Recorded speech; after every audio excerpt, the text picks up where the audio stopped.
جیسے کہ حدیث میں آتا ہے کہ سرکار دو عالم صلی اللہ علیہ وسلم عام طور پہ جب کوئی مہمان آتا تھا، کوئی مسافر آتا تھا، تو آج صحابہ میں کسی ایک کے ساتھ اس کو کر دیتے کہ بھئی اس کو تم گھر رکھو رہا تو کھانا کھلاؤ۔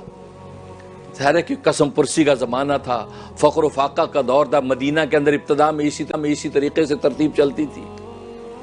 حضرت صلی اللہ علیہ وسلم نے ایک صحابی کو بلایا کہ یہ مسافر مہمان ہے، اس مہمان کو اپنے گھر لے جاؤ، کھانا کھلاؤ۔ وہ گھر لے آیا۔ گھر جب لے آئے تو بیوی سے پوچھا ہاں کھانے کے لیے کچھ ہے؟ کہنے لگا کھانے کے لیے کچھ بھی نہیں، صرف آپ کے لیے اور بچوں کے لیے ہے، اس سے زیادہ کی گنجائش ہی نہیں ہے۔ آپ سوچئے ذرا اس دور کو، اس پس منظر کو، اور آج ہمارے ہاں تو کھانے کے خزانے لگے ہوئے ہیں، ایک نہیں 10-20 بھی آ جائیں، کچھ نہیں تو کال کیا فوراً ڈیلیوری گھر میں آ جاتی ہے۔ اس وقت کی حالت دیکھیے۔ اچھا ایسا کرو بچوں کو تو بہلا پسلا کے سلا دو، باقی رہا میں، جب میرے سامنے دسترخوان تم رکھو گی اور کھانا سامنے آ جائے گا، ہم کھانے کے لیے جب بیٹھ جائیں گے تو تم چراغ کو درست کرنے کے بہانے سے پھونک مار کے بجھا دینا، اندھیرا ہو جائے۔ جب اندھیرا ہو جائے گا تو میں کہوں کیجئے کھانا شروع کیجئے، تو مسافر کھانا شروع کر دے گا، وہ سمجھے گا میں بھی کھا رہا ہوں، اور باتیں میں اس انداز سے کروں گا جیسے سمجھے گا ہم دونوں کھا رہے ہیں۔ اس سے کیا ہوگا کہ وہ پیٹ بھر کے کھانا کھا لے گا، میں بھی بھوکا سو جاؤں گا، کوئی بات نہیں، تو بھی بھوکی سو جائے گی، اور بچوں کو بھوکا سلاتے، اس لیے کہ نبی کا مہمان ہے، نبی کے مہمان کو ہم بھوکا نہیں رکھ سکتے۔ چانچہ وہی ہوا، کھانا سامنے رکھ دیا، چراغ بجھا دیا، اور مہمان یہ سمجھتا کہ دونوں مل کے کھا رہے ہیں، وہ کھانا کھاتا رہا، پیٹ بھر کے اس نے کھانا کھا لیا۔ صبح کو رسول اللہ صلی اللہ علیہ وسلم پر آیات اتر رہی، وَيُؤْثِرُونَ عَلَىٰ أَنفُسِهِمْ وَلَوْ كَانَ بِهِمْ خَصَاصَةٌ۔ کیا با کمال لوگ ہیں، کیا یہ لوگ ہیں، اپنی ذات پہ دوسروں کو ترجیح دیتے ہیں۔ ایثار کا عالم یہ ہے، اپنی ذات پر دوسروں کو ترجیح دیتے ہیں۔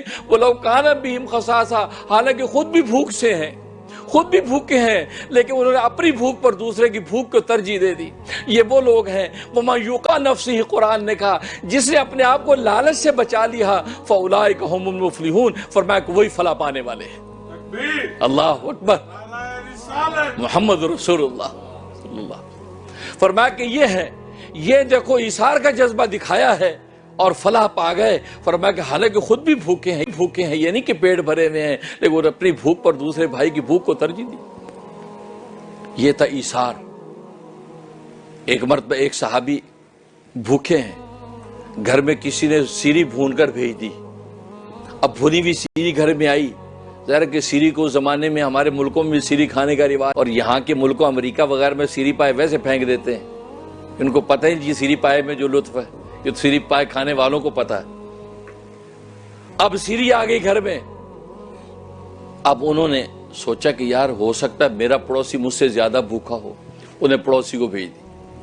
پڑوسی نے سوچا کہ نہیں یار میں اپنی بھوک سامنے رکھوں، ہو سکتا پڑوسی مجھ سے زیادہ بھوکا، اس کو بھیج دی۔ یہاں تک کہ حدیث میں آتا 7 گھروں میں گھوم کے پہلے والے صحابی کے گھر میں آ گئی۔ یہ وہ ایثار کا جذبہ ہے۔ دیکھو اللہ تبارک و تعالی نے ان سب کو ایثار کا اجر و ثواب بھی عطا فرما دیا، اور وہ پہلا جس نے یہ ایثار کا قدم اٹھایا تھا اللہ تبارک و تعالی وہ سیری اس کے گھر میں واپس پہنچا بھی دی۔